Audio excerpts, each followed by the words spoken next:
તો India Commonwealth trade council એટલે કે આઈસીટીસી ગુજરાત દ્વારા મોરેશિયસ દિવસની ઉજવણી કરવામાં આવી. Mauritius the gateway two Africa માટે કાર્યક્રમનું આયોજન કરવામાં આવ્યું. આ કાર્યક્રમમાં ભારત અને મોરેશિયસ વચ્ચેના મજબૂત ઐતિહાસિક, સાંસ્કૃતિક, આર્થિક અને વ્યૂહાત્મક સંબંધો પર પ્રકાશ પાડવામાં આવ્યો હતો.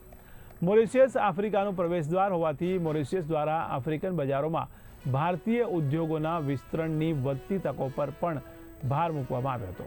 આ કાર્યક્રમ દરમિયાન આઈસીટીસી ગુજરાતે 16 માર્ચથી 20 માર્ચ દરમિયાન ભારત મોરેશિયસ બિઝનેસ ડેલિગેશનની સત્તાવાર જાહેરાત કરી છે, જે મોરેશિયસ અને આફ્રિકન બજારોમાં fintech, renewable energy, pharmaceuticals, agro processing, textile, રસાયણો, એન્જિનિયરિંગ અને આરોગ્ય સંભાળ જેવા ભારતીય સાહસોને માળખાગત જોડાણની સુવિધા આપવા પર ધ્યાન કેન્દ્રિત કરશે અને આખરે વ્યૂહાત્મક ભાગીદારી અને રોકાણો માટે માર્ગ ખોલશે.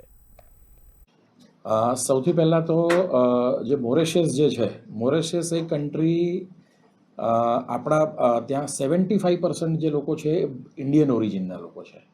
એટલે આ જે 75% જે લોકો છે ઇન્ડિયન ઓરિજિનના, એટલે આપણે એનાઉન્સમેન્ટ હતું.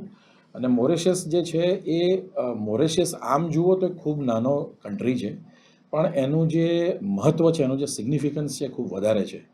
કેમ કે એ ત્યાંથી આફ્રિકન કોન્ટિનેન્ટની શરૂઆત થઈ છે. એટલે એ ગેટવે ટુ આફ્રિકા એને આપણે કહી રહ્યા છીએ. અને મોરેશિયસ ની અંદર મોરેશિયસના જે અધર આફ્રિકન કન્ટ્રીઝ સાથેનું જે ટ્રીટી છે, એસઆઈડીસીની જે આપણે વાત થઈ હતી, તો એનો બેનિફિટ લેવા માટે અત્યારે પણ ભારતની ઘણી બધી કંપનીઓ એમની ઓફિસ મોરેશિયસમાં રાખી છે.